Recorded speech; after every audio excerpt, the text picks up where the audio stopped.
So this is Steve Mason. This is my GE refrigerator that we've had worked on 3 times. This is the current thermostat, what it says it's supposed to be at. And that is a thermometer we put in it so that we could actually see what it really is running. Not 38 to 40, 50. So we're going to try something real quick.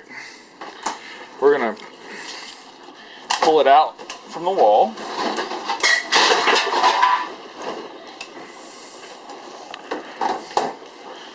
We're going to come around here and unplug it and plug it back in. Go back to the front.